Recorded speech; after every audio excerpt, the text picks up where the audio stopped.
I help people grow their businesses. I was not looking to build a business where I would be handcuffed to the store. So from the very beginning, I had to create leaders. I had to create people who gave me the opportunity and the confidence to leave. And that was terrifying.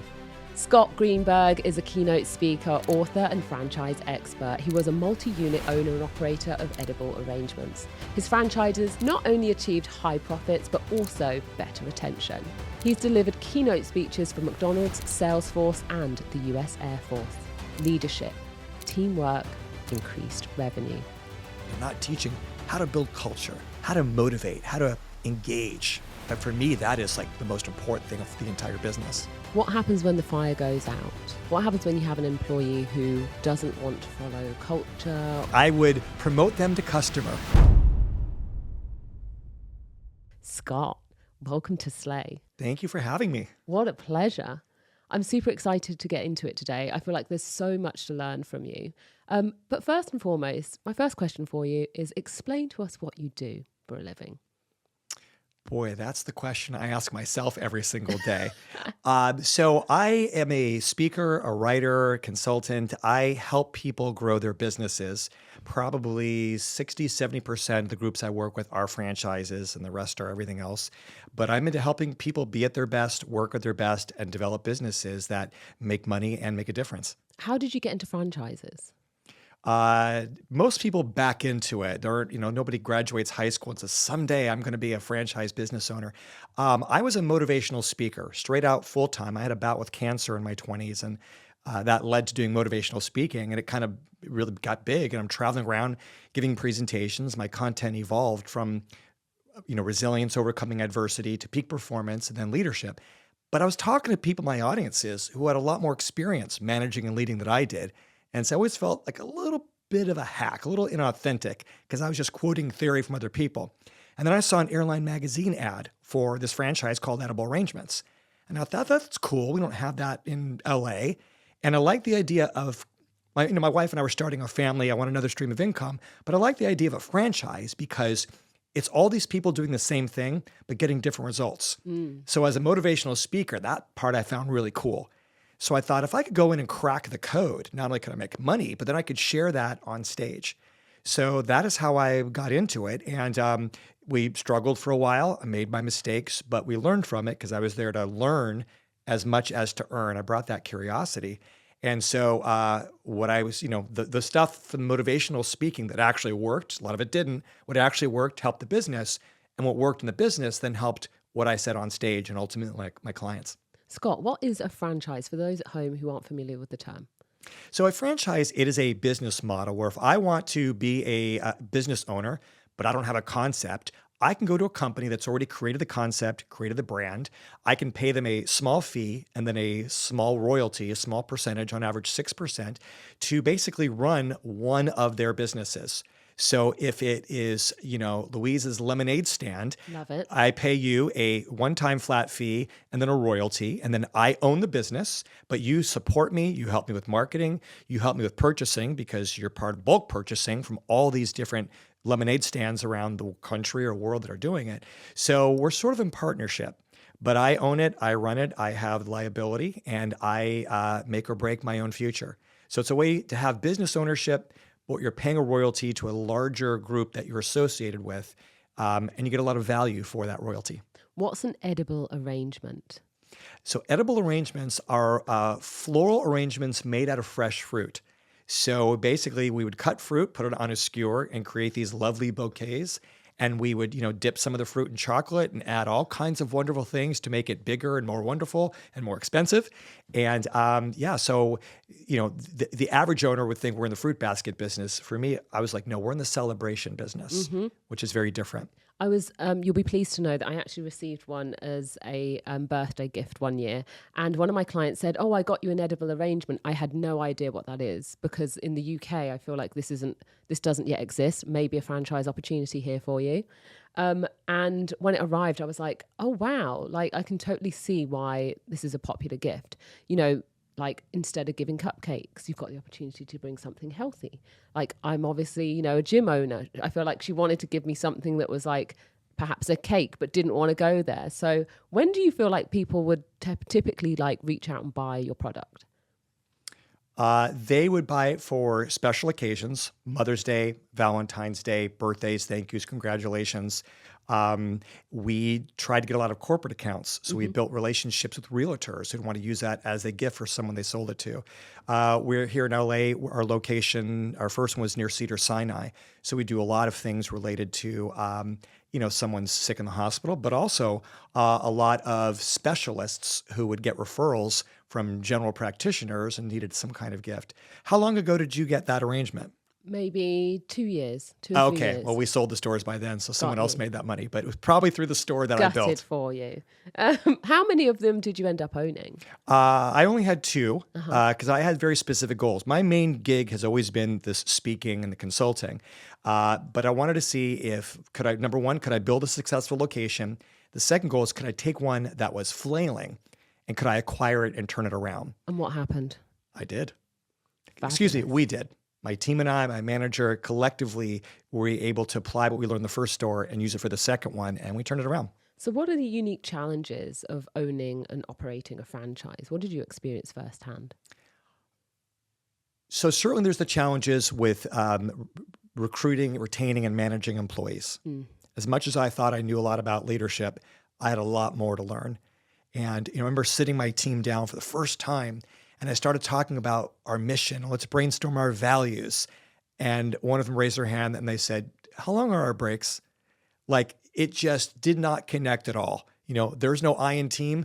To them, they thought that was a statement about spelling. Like Hmm. that just didn't connect. And so I had to unlearn all that motivational speaker garbage and really kind of hit the reset button. So that was always a challenge. Mm. We serviced Hollywood, Beverly Hills. We had a very discerning clientele. Hmm. So we had to provide the highest level of customer service. Mm. So we need to figure out what that meant and then how to get our employees to do it. And then there's all the dollars and cents. But admittedly, the biggest challenges for me, and I think for all franchisees, are those that come from within, Mm. overcoming my fear, Hmm. overcoming my mood, Hmm. understanding what business we were really in. All that mental stuff, to this day, I argue that is the biggest factor in any business, but certainly in a franchise business where some of your destiny is determined by your neighboring stores. We were not the Mm. only edible arrangements in LA. Oh, So we had a location down the street that they would do terrible things and what would they do? fail to get it there, be very rude to a customer. Hmm. The fruit basket looked really bad. Hmm. Things like that. And so sometimes we'd get a phone call saying we had a terrible experience at a location. We're calling you. I cringed Hmm. because I figured for everybody who called us, there's probably 20 who gave up on the brand altogether. Right. So, that's a concern that you're running your own business, but the business is lifted up or pulled down by the neighboring locations. So, do you think anyone can be a franchisee? No, What does it take to be a really good one? it takes a lot of mental fortitude. Now, you mentioned fear. What were you afraid of in those kind of early days? Losing money. Got you. I had a father who was a serial business owner, serial job haver. The hardest question we would answer is, what does your dad do for a living? Because it changed day by day. He had more successes and failures, but he was constantly bouncing around. So for me, hey, I'm going to buy a business with something I know nothing about. Hmm. That was normal to me. My wife's father was a college professor, 2 jobs his entire life with tenure. So when I said to her, hey, I want to open this fruit basket business, she was like, what? So convincing her actually was one of the biggest things, one of the biggest challenges that I had to overcome. Hmm. But not everybody has a stomach for it. What happens when the bills are higher than the amount of money that you have? That when you have these critical employees who one day just up and leave. Hmm. When it's Valentine's Day and the strawberries aren't delivered. Oof. A lot of people just don't have what it takes to handle it. You have a job, at least there's a perception of stability and you can build a lifestyle. When you run a business, that's not the case. You have a job, you're getting encouragement, you're getting feedback. When you're the boss and you own the place, no one is getting your blind spots. What did you do when the strawberries didn't arrive for Valentine's Day? Got my wife, got my mom, and had them drive to every single grocery store in Los Angeles, every Costco, and bought every strawberry. You do what you have to do. The corporate office, you pay your royalty, they can train you, they can give you the playbook. But as you know, being an athlete, there's no book that can cover every possible play. Absolutely. Yeah. You just got to figure it out and roll with the punches. That's what it takes. So, creating a successful franchise, something you've done obviously multiple times, but you talked about, churning staff. What goes into building a successful team? How do you know that you've got like a really great team that can see it right through to the end? And how do you know when you've got some bad eggs?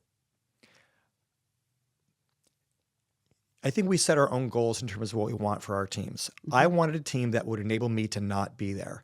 Remember, I went into that business as a professional speaker, and I had no intent. That's my passion, being out on the road and talking to audiences. I was not looking to build a business where I would be handcuffed to the store. So from the very beginning, I had to create leaders. I had to create people who gave me the opportunity and the confidence to leave. And that was terrifying. Terrifying the first time I stepped out of the store during business hours. I was having lunch with my father at a deli directly across the street from my store. And I sat so I could look out the window to make sure the place didn't combust into flames because I was so terrified of these people who are running a place. And so for me, the goal was, can they run the place? And so when I come back, customers are happy, orders are filled, we're still meeting health department standards, and there's more money in the bank. But that was hard because employees are human beings. Of course. What systems did you find helped you to keep them on track? Was there anything that you were like, okay, scrap the playbook or scrap what I've been told by the company, like this requires something completely different? Yes, the company provided very little. Not to criticize edible arrangements. Most franchises don't for 3 reasons. Number one, I think managing employees is considered a soft skill that people write off. Everyone says culture, they put a mission statement, it means nothing. So I think that it's not taken seriously. Number two, I think most franchise brands, most companies don't know how, particularly with hourly workers, which is who I speak on and write about, who are different than those on salary. We can talk about that if you want later.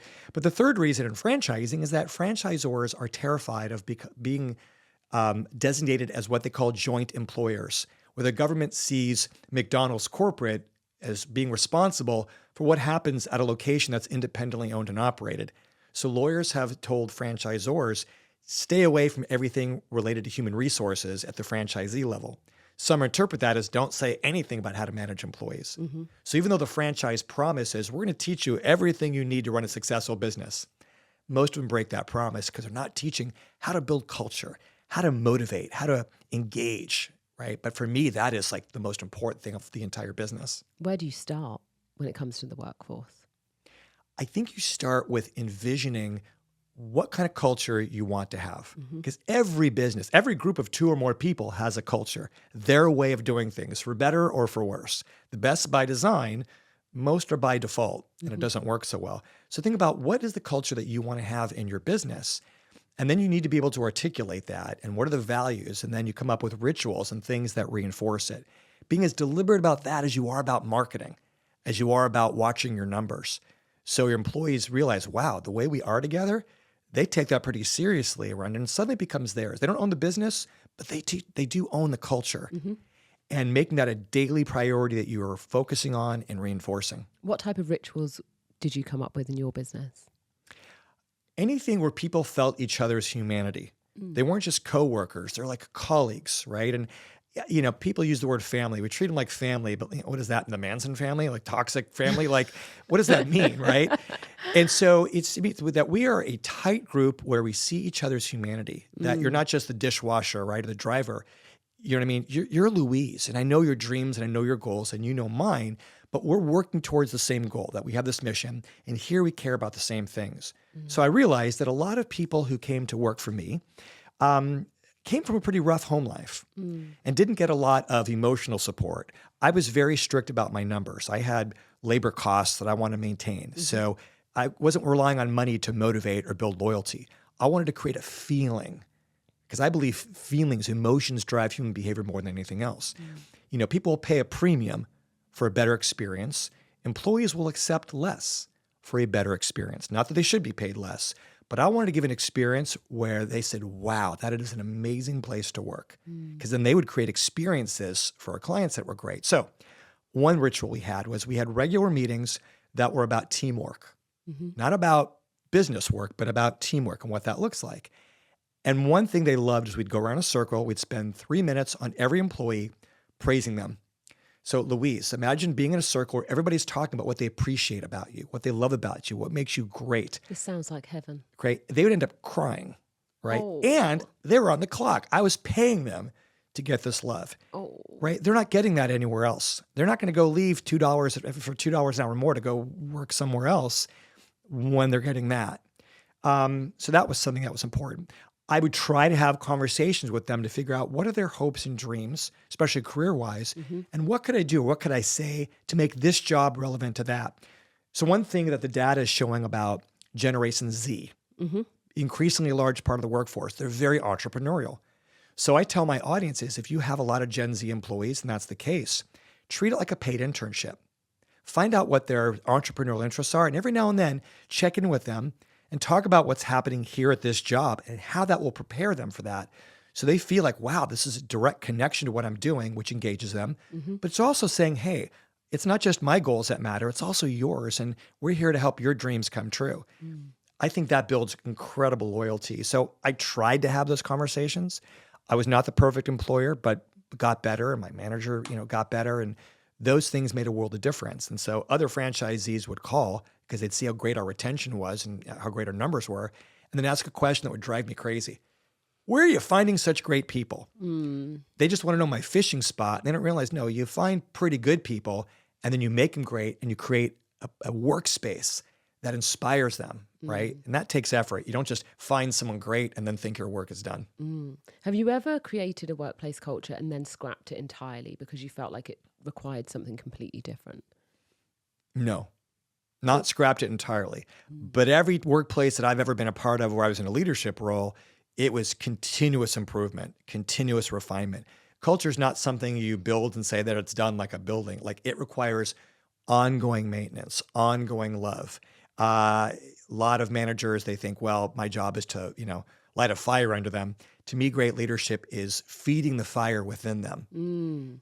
And that requires constant new energy and new ideas and always looking to get better. What happens when the fire goes out? What happens when you have an employee who doesn't want to follow culture or is kind of anti-culture? Like is going to do everything in their power to do the opposite to what you're trying to build? Well, if that happens, if I had a business today and that happened, what would happen is they wouldn't be working for me tomorrow. That's just not, I would promote them to customer. Excellent. I would help I would help their dreams promoted to customer. being somewhere else come true. Like that is rule number one. To me, that's as bad as stealing.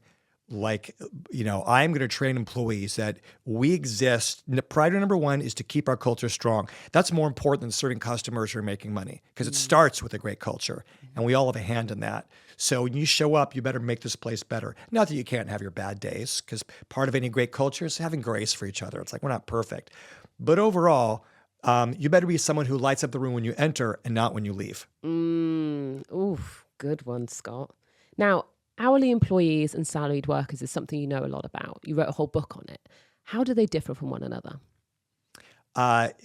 It's a great question because there are some meaningful differences. And what's funny is if you Google, leadership books, management experts, it's all the same gurus who come up and you look at their backgrounds. No disrespect, but some of them are academics, some are consultants, some are really successful leaders and managers in big corporate white-collar environments. The employees who they lead, because they're in a white-collar environment, they have predictable income, they have predictable hours. So they can plan a life around that. Yep. But hourly workers, they don't necessarily know what their hours are going to be. If things slow down, they might have fewer hours. If things are really, if business is doing well, their hours might still change. So how do they plan their childcare? How do they build a life? And so with that unpredictability, they have harder access to credit. They might be working another job. Hourly workers tend to have less experience. So that means they've gotten less feedback. Right. Often they're younger, so their brains are still developing. And often there's less education. So they don't do as well with abstract concepts. So when you start talking about mission statements and that kind of thing, for a lot of them, it's like, what are you talking about? In a salaried environment, people often feel there's a path to career growth and to success, and they're really seen as an individual where their work is really appreciated. Hourly workers, it tends to be more transactional, so there is less loyalty. It's a completely different thing. So the idea that you could just take broad management concepts and think they apply across the board is absurd. You got to do a whole different thing with them. So what do you do as a business owner to manage, whether it be salaried workers or hourly employees? How do you have to treat them differently? Okay, so the first thing is what not to do. Okay, great. Judge. Big phrase, kids these days, right? People have been saying some version of that for generations. In my presentations, I will often list quotes going all the way back to Aristotle, who was, saying horrible things about young people, that kind of thing. And, are millennials different than Gen X? Yes. Gen Z, are they different? Yes. And every generation complains. But what we need to do is we need to stop judging them and start understanding them. The judgment, it's just not useful, and it triggers us. It gets us really angry. So I need to look at Gen Z and be like, okay, what are their values? What do they care about? And how can I create a workplace that aligns with that? We don't judge our customers who are constantly changing and want new things. We just adapt in our marketing and in the products and services we provide. We need to do the same thing with employees. So what are their values? What are their expectations? And how can I deliver on those things better than everyone else? Without thinking like I'm sacrificing my principles or I'm giving in and I'm enabling these young people with their addictions to cell phones and they're all entitled. Like I'm so tired of hearing that nonsense. So we have to stop judging and do a better job understanding and building a workplace that revolves around that. And I see lots of workplaces that do it. And I wrote about that in my second book. And it can be done if you're willing to do it and get out of being like everybody else who just is average. Now, Scott, you mentioned workplace culture. What does a positive working environment look like? In a positive work environment, every employee, their life is better because of it. They leave tired because they've been working hard, but they leave feeling like that place contributes to my life. Therefore, I'm going to contribute to the workplace. In a great workplace culture, everyone's on the same page, pursuing the same goal. They're defending the business. They're defending each other. They have emotional and mental ownership in what is happening. And they have a clear value system that they hold each other accountable to. And it's a culture that talks about itself a lot because culture needs focus. Now, as a leader, how do I build a loyal workplace culture? It starts off with you as a leader being loyal to the workplace and to the people who are a part of it. So first, we need to understand what culture is in the first place. A lot of people think culture means just being nice to people. It's like, oh, I buy a pizza. Oh, congratulations, you bought your employees pizza. Aren't you generous? Like, that's absurd. Oh, I ask about their personal life. Great, you're a decent human being. Congratulations. Like, that's not what culture is. Culture has nothing to do with good or bad. Culture is our way of doing things, right? We talked about this before. So every workplace has a culture. Every relationship has a culture. Every country has a culture. Every prison block, every gang has their way of doing things. So we need to define what is our way of doing things, right? And then employees need to be taught that in the head. So they need to understand what it is intellectually, and then know what that means in the real world. So just quoting a mission statement is absurd. Even just quoting values. They need to know what this translates into behaviors. What is our way? So they be able to say it. Then they need to be able to feel it. To feel like this is a workplace where the culture values me and it excites me. This appeals to what I call my soft needs. Hard needs like money and compensation, but my emotional needs, right? And then on the floor, there needs to be rituals, our way of doing things, whether it is the daily huddle where we get each other pumped up or talk about our values before the work starts, whether it's the way we say hello to each other, the way we greet each other. What happens when there's a new employee? My daughter is working her first job at a fast food restaurant right now. I won't tell you which one, but it's not 4 guys or 6 guys. Got you. So her first job. So day one, what was on her mind isn't, can I make a hamburger? Day one is, am I going to fit in? Where are they going to, like all these emotional things, right? So she gets there and there's an opportunity there to make her feel welcome, to bring her in, to say that she's not part of the family. She walks in, they say, what's your shirt size? They throw her their shirt, sat her down in front of the computer to watch training videos all day long. Missed opportunity. I was going to say missed opportunity. Right? So I tell people, to whatever extent instead of, giving them, issuing a uniform, give them swag. Take the uniform and put it in a ribbon, maybe in a bag with some treats or something, and have a little ceremony. Sounds kind of cheesy, right? But being better does mean being different, not like the other place down the street. Maybe when she walked in, the employees could have gathered by the door and gave her a round of applause, or put a sign up that says, "Welcome, Peyton," right? Like, it's all these just little kind of like almost childish things that people remember, right? I mean, putting birthday candles in a cake and blowing it out, singing a song. That's silly, but it feels special, It feels right? so good. Rituals are a big part of defining culture. So let's put them in the workplace. And so the more of that kind of stuff you can do, the better. I found that one of our rituals, edible arrangements, I could buy them pizza or food, and sometimes I did. But they loved having potlucks. Oh. And I loved having potlucks because I don't have to pay for it, Yeah. other than my contribution. This way, everybody's sharing something of each other. It was just different than bringing in food. Yeah. And they really, so what are those little human moments you can create that make a huge difference? Love a potluck, writing that down. One of the things that have changed, do you want to know about our culture? This is going to be really fun. Well, it's not really. But one of the things I noticed at Slay, our gym, was that a lot of our 6 a.m. sessions were empty. And I was like, and I know people don't like getting up early. I know it's like the darkest hour of the day. And it was this point where I realized I'm going to show up as the owner at 6 a.m. every single day, irrespective of whether I have somebody in my diary or not. And I'm going to lay the foundation and the culture and the standard for the day. So if I have a client, fabulous. If I don't have a client, great, I'll be there. So I started showing up as the first person. Something really interesting started to happen. First and foremost, one of my other trainers got a 6 a.m. client. And then she would start to show up even earlier than I would. So it would be a race to the door. And then all of a sudden, we started to get this influx of 6 a.m. clients. And it took a good, 9 months of showing up before this, trickle down really happened. And now we have this 6 a.m. crew who I'm really proud of. I'm proud when we enter, the gym and welcome our 6 a.m. hardcore, clients. And they love it as well because they're like, I'm up early and I feel really, like I'm achieving things as well. That's one of the things we've done. The other thing that just literally took me back to yesterday was one of our clients' birthdays.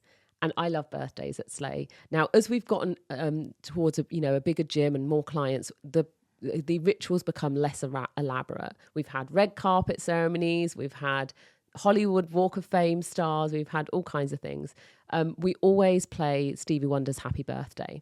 But this year, one of the things that really helped me as a business owner was to buy in bulk a gift for everyone. So I was thinking about this back in December. I'm like, what can I get everyone? What can I get everyone? Well, the one thing that everybody forgets in the gym in the morning is their water bottle. So I bought them all reusable tumblers, branded reusable tumblers. Now, everybody in the gym, it's no surprise. So if you've got a birthday this year, you're getting one, is basically going to get gifted their Slay reusable tumbler, which is great until there are 5 in the gym and you're drinking from somebody else's tumbler.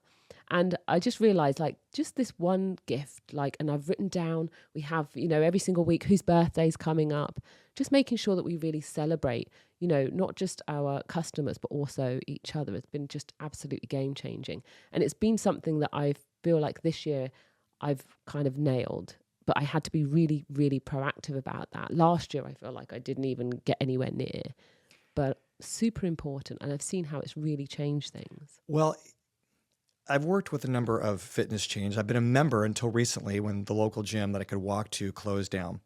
And these are members, right? But think about the implications of that. Membership is more than access. It means you're part of something theoretically, okay? So I think a lot of people would think, well, we're just in the, gym equipment access business. Call it fitness, life change. But for the most part, it's access to equipment business. You're creating something very different. Contrast that with the gym that I've been a part of till recently.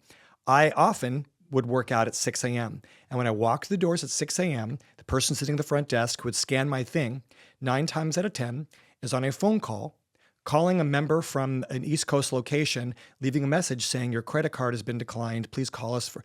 That is what I was exposed to, as opposed to welcome Scott or have a good workout. Hey, today's your cardio day, right? Like it was a complete loss of humanity. The only reason I went there was because I could walk there.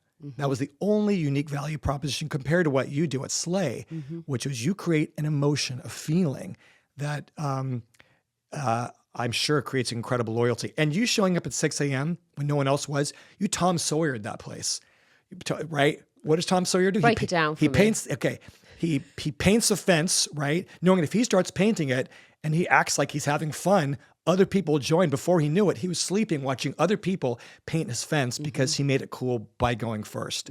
Now, in his case, it was kind of a scam, but in your case, you're getting you're being the first, right? The first to do it, and then people see it, they want to join in. So that was brilliant of you. Oh, bless you. And I don't mind an early morning at all. Now, we talked about emotion, and you said that, like, businesses are, they're obviously run by people, and the best businesses run on emotions. How do you elevate the emotions of your employees and also, in turn, your customers? And how do you keep that high? The business that answers that question and delivers on it better than anyone is the business that wins. We are all in the emotion business. People say we're in the people business, but what does that mean? It means that we are in the business of elevating emotions, right? Making people feel good. The problem is, even if you understand that intellectually, most businesses make assumptions about what make people feel good. They might think, well, it's just discounting, or they might think it's swag, and they might think but my values are different than yours. Yeah. Like I am completely against the golden rule. I do not believe you should treat people the way you want to be treated. Because you and I have different standards and different values. Treat people the way they want to be treated. And that means identifying what it is that they want. And often it's something different than what you want. But boy, if you can figure out what your client base wants, especially emotionally, we know that your clients want fitness, right? But there's our emotional needs there as well. And if you can deliver on those, that's what's going to make people feel good. Same with employees. What do they value? It may not be what you think. What do they value the most? Deliver on those values, you'll have a loyal team. Now, what if you're an employee and you feel disconnected at work? How do you reconnect with your team? And more importantly, is it your job to reconnect with your team as an employee? Or is it something that should be done for you by your employer? It's a good question. I feel like if I'm in any kind of social environment, work or otherwise, and I'm around people who I'm not feeling it, we don't share the same values, they're not welcoming me, they're not giving me an opportunity to be part of the group, if it's just not a healthy place, I don't know that it's my job or it's my responsibility to go above and beyond. I mean, me being me, I probably will, because I'll probably think, well, I must be doing something wrong. And so I might try to overcompensate. But I like to think I'm a decent, friendly person. And so I think if you work for a great culture, it probably is your job to contribute to that culture. But if that great culture isn't there, I don't know that it's your job to create one. Your job there is probably just to manufacture widgets and facilitate transactions and contribute to the mediocrity of the place. I love that. What are the ways that business owners and leaders can boost employee performance? Now, we love performance. Like, we love performance down at Slay, whether it be our clients, whether it be our employees. This is the one thing that drives me. I'm an Olympian by day, by night, when I'm sleeping. It's the one thing that gets me really excited. How do we do that as leaders and also owners? First of all, training. That someone might have the will to succeed, but if they're not given the tools, the resources, the training, it's not going to happen. So right now I'm preparing for a leadership training program I'm going to be doing for a company in San Diego. They have a couple hundred employees. I'm working with the management team. So I've been surveying, getting information from their employees. And this organization really values the idea of being a great culture, being an awesome place to work. It's one of the reasons why they're bringing me in, because they care about this stuff. But what more than half the employees are saying is that they have been inadequately trained. So the fact that they're treated like family, that's great, but they don't know how to do their jobs because they might have been trained once, and management assumes, all right, well, I've shown them how to do it, but they haven't confirmed that they excel. So it's not enough to be nice or create a culture, right? Soft skills are not enough. We need to give people the hard skills as well. And these things go together. So they need the training. They need the ongoing praise and recognition. And then they also need the culture to do it. I also think we need to hire the right people for the right positions. Go on. How do we go and how do we do that? Most hiring practices suck. Most hiring practices is we sit down for an interview and I just start asking you questions and I kind of see if I like you. What's my right? But the fact is every position at my workplace has different needs. So at Edible Arrangements, I needed my customer service people to have a big personality, right? But my people who were in the back making the arrangements, I didn't need them to have a big personality. I didn't need them to have a great driving record, but my delivery drivers, they did. So it's a specific set of traits and characteristics for each one. Then during the interview, I need to ask questions that test for those traits. So maybe I don't click with you as well as the last person who was here, but you're perfect for the job. Doesn't mean I want to go get a beer with you, but I'm not, interviewing a spouse or a friend. I'm looking for someone to do that job. So we need to hire the right kind of people. And that means knowing what are the most important things for every position, as opposed to do you like the person? How do you go about figuring that out? You look at your best people and you see what they all have in common. What are those traits? Now, in the franchise world, a good franchisor should be able to tell you what to look for in each one of those things. A good franchisor. But you really identify who are the best people you have or have ever had and what are those traits. And then you ask questions during the interview that test for those specific traits. And you don't worry about the other things. Obviously, you want people who are honest, responsible, and, that kind of stuff. But like social skills, not everybody needs that. Now, you mentioned obviously surveys. How often do you think we should be surveying our teams? Like, how often do you think we should be checking in? Should this be done anonymously, or should it be done openly in workspaces? Both. I think we need formal surveys and informal surveys. Formal survey, maybe once every quarter. Informally, I believe we need to have one-on-one meetings with employees. Some of them are about giving them feedback and training, but we also need to have check-ins with them to see how they're doing. What do they need? How are they feeling? That's the time to have the conversation about their goals. That investment of time will save you time because they'll be so much more engaged in their work. And then sometimes it's maybe just on the floor. I'm walking up and saying, hey, how's it going? And giving some feedback. So at some level, I have some kind of engagement with them. I think that surveys to get great data, they need to be anonymous so people feel free to give feedback without consequence. And then you can also have group meetings where you're asking, the group questions. So you're coming up from different angles because you'll get information in different ways. So how often would you typically have like an informal check-in? Individually with employees all the time. I didn't have a ritual or a clock, probably should have, because I think if it's predictable, they can look forward to it. If I make it positive, I think people do well with that. But every time I'd come in, I might just say, hey, how are things going? Every once in a while, I'd invite someone in the office and, grab a coffee or something. So I would say regularly, whatever that means, often enough that they knew that I cared. Weekly, monthly? Like formal performance reviews, I think should happen maybe quarterly. Informal, maybe kind of monthly. And then just sort of a casual, hey, how's it going? Yeah. As often as I could. Do you think that employee performance is correlated to employee happiness? Like if someone's unhappy in the workplace, do you see their performance drop, or what do you typically notice? It's a flat yes. Like mic drop, yes. Like dead, absolutely. All of us do better at everything when we are happy, right? There's a connection between emotion and performance. And I also found that there was a connection between happy employees and the level of service that we provided to our customers. In fact, one interesting piece of data that I found, a very well-known fast food chain was bringing me in to speak. And so I looked at all of their customer service reviews in certain territories to see how they were doing. And then I compared those to their biggest competitors in the same territories. Most of them are pretty what you'd expect from fast food. But then I looked at all the In-N-Out burgers and Chick-fil-A's. So knowing how healthy you are, I'm not even sure if you're aware of those brands. Of course I am. But of course you are. Because even people who may not necessarily eat fast food are going to, know about these brands that are this good. And also eat them all. Yes. So here's the thing. First of all, per square foot, these two brands do incredibly well financially, right? Yes. Chick-fil-A, 1/7 of the time, they're not even open. Wow. Oh yeah, of course they're Right? closed on Sundays. All right. So what was interesting is their sales per unit are higher. The customer service reviews per unit are higher. Well, I was able to find through Indeed.com employee reviews, total correlation, happier employees, happier customers, better sales, right? But it's not freaking rocket science.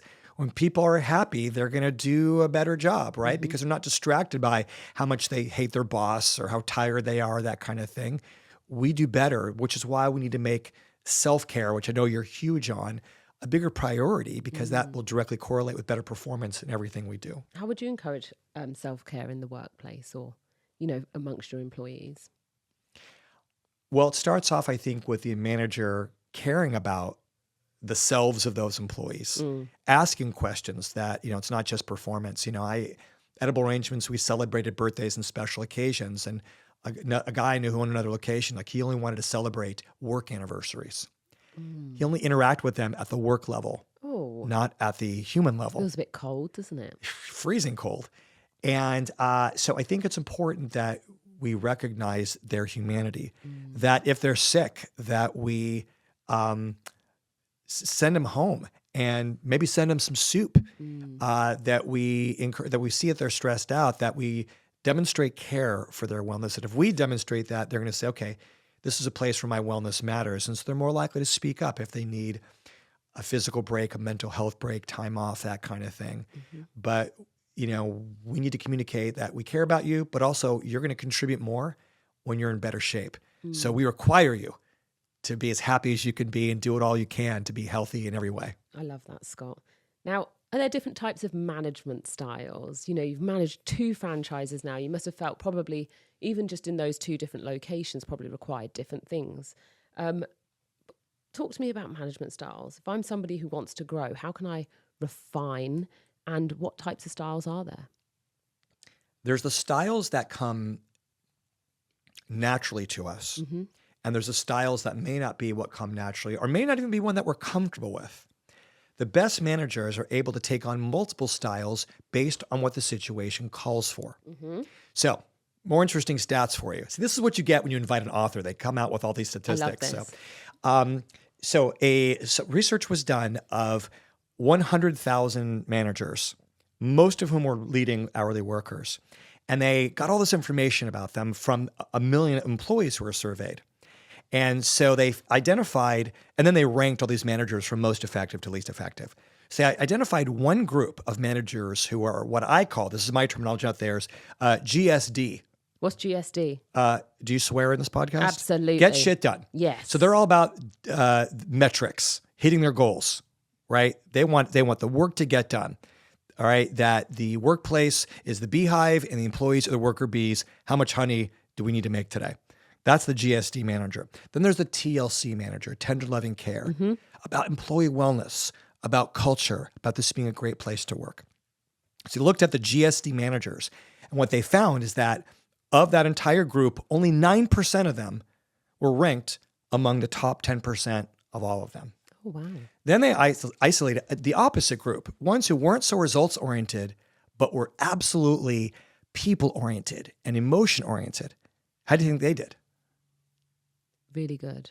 Worse. Oh, damn. Only 8% ranked among the top 10%. It turns out employees want to work for somebody who, for a coach who wins games, right? That's me. Right? So then, here's where it gets cool. So then they found a group of managers who employees just described as both, that results-oriented and people-oriented. 82% of that group made it in the top 10%. Okay, here's the rub. You have to use a different side of the brain to go from focusing on data and results, right, to people. And most managers, most bosses are too busy to want to reset their brain and go back and forth, which means we've got to be deliberate about it. So it's not just about our style. It's about saying, okay, now I need to adjust. So maybe the greatest thing is for a great manager is flexibility, to be able to change their approach based on what the situation calls for. Sometimes they need the stick. Sometimes they need the carrot. Sometimes they need to be empowered, the employees. Sometimes they need to be told what to do. Depends on, there's a lot of factors that are there, but we need to be able to change based on the situation and based on the person in that moment. I would say that I definitely have a little bit of TLC in me, but only at the end of the day once we've got shit done.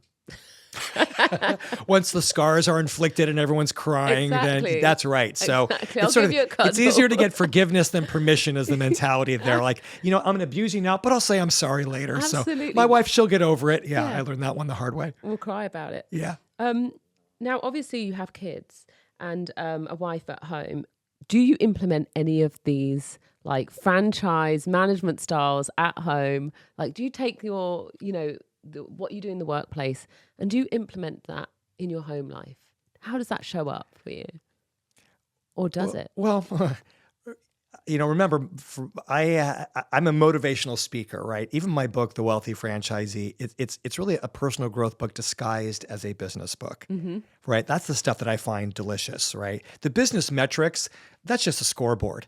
But I'm really into all these like people-related things, right? Like I'm not interested in marketing. That's important. But I'm interested in how we think, how we lead, and how we serve, the human side of it all. Because at the end of the day, I guess I'm a motivational speaker, right? If I bring that crap home, I sleep on the couch. My wife had this really bad day at work once, and I said, you get to choose your reaction. Oh my God, I regretted it the moment. She was so pissed off when I said that. And my kids, same thing. Like they say, I don't want motivational speaker, Dad. Oh. So I got to leave it at the office. And what I find is usually, I'm paid to speak on stage, but when I'm with people one-on-one with my family, I do a lot better with listening. Got you. And most of empathy is just being there and creating a safe space for people to emote. They don't need me to cheer them up or give them advice. I bite my tongue because I feel like I know exactly how to fix their problems. Not my own, but everyone else around me. I know how to live their lives. But I got to be very careful at home. But I will say leadership, parenting, they're not totally different. And so I have to be flexible and think about, okay, my kids are different.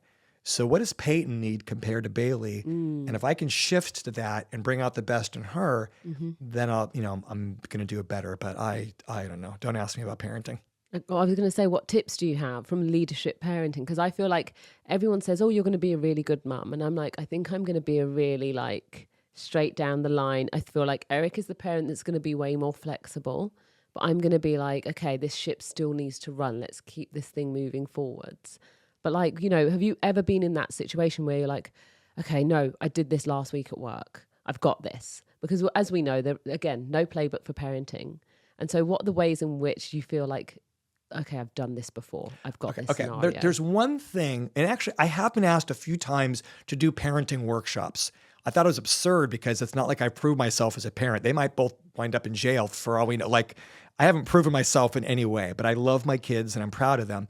But I will say this, I have this management methodology that I write about in one of my books and I have in my course. It's called 30-Second Leadership. And it's about diagnosing employee performance for a specific task by looking at their hard skills and soft skills separately.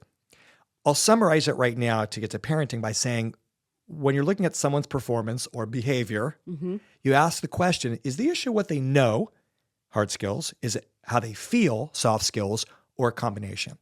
If the issue is what they know, then we need to give them the training, the advice, the information. If the issue is how they feel, well, now maybe it's more empathy, more support. Or is it a combination, in which case, right? So if I see one of my kids and something's off, I ask myself, do they need advice here, right? Or do they need support? And just asking that question leads me down a better path. Because sometimes, they don't need any advice. They just need someone to listen. And that's so hard when you're a parent. But usually when in doubt, keep your mouth shut, I have found. That's some great advice. I would definitely say that given that we have like, a 98% women gym, one of the things that always comes up is, the ability to just be heard and to be able to vent and just to have a safe space and just to have someone, perhaps nod in agreement, definitely not defy you. That's often where the majority of mine and Eric's tussles come from. I can't tell you how many times my wife has thanked me so much for being helpful, and I didn't say a freaking word. Absolutely. I just nodded my head and tried to keep a safe space. And again, I learned this one the hard way because the advice doesn't help, and it's never listened to anyway. So, Now, talking of safe spaces, as a franchise owner, have you ever replaced any of your employees by technology? We now have this emergence of AI technology. How do you see that fitting into this new workspace, a workplace, more importantly? Great question. So when I ran my stores, there was never any new technology that would require or even enable me to replace someone. There were new tools that made their jobs easier, in which case they could hopefully be more productive. But I never was in a position to replace them. Today, especially here in Los Angeles, right, with unions, that kind of stuff, and what AI can do, it's obviously a very big issue. I'm one to lean into technology. I think that, uh, technology has always been in our lives for thousands of years. Today, more jobs exist. There's more of a need for humans today than ever before, with robots, with cars instead of horses, with computers, everything. There's more. So I think that AI it's a new tool. It's going to replace certain positions, but I believe there's going to be an increased need for people and plenty of jobs for people who know how to use the technology. It's going to change considerably. And my heart goes out to people who overnight are having what they're an expert in be replaced by technology. In certain parts of my business, I see the next 10 years can be replaced by technology. My job is not to complain, it's to pivot and find a new use. But I think there's always going to be a demand for human beings, especially for human beings who know how to make other people feel better. And lastly, Scott, what does the future of the franchise look like? Future of the franchise industry, I think it's going to be vibrant and strong. I think it's going to change and evolve, but I think that in many parts of the Western world and certainly here in North America, people want to run their businesses. Generation Z, they're more entrepreneurial. And so people are going to want to run their businesses. I think the franchise model is great. A lot of people making a lot of money. And I just see lots of opportunities there. And I hope to be able to continue to play a role in helping people succeed there. Wonderful. Scott, thank you so much for joining us on the Slay podcast. It was so much fun. Thanks for having me. That concludes this episode of Slay. Stay tuned for more empowering discussions on female health, fitness, and life. You can follow Scott at Scott Greenberg on Instagram, and you can follow me at Louise Hazel. You can also follow Slay at Slay Athletic Club. Don't forget to subscribe to the Slay podcast if you haven't done so already on YouTube. Don't forget to check out Scott's books right now. You can also get fit at home using the Slay app. You can download that now for free from the App Store to join our online community. And lastly, if you're in Los Angeles, come and see us on Saturdays at 9:30 a.m. at the Hollywood Bowl for our new Run Club experience for women, Slay Athletic Club. Hit the link in my bio on Instagram to register.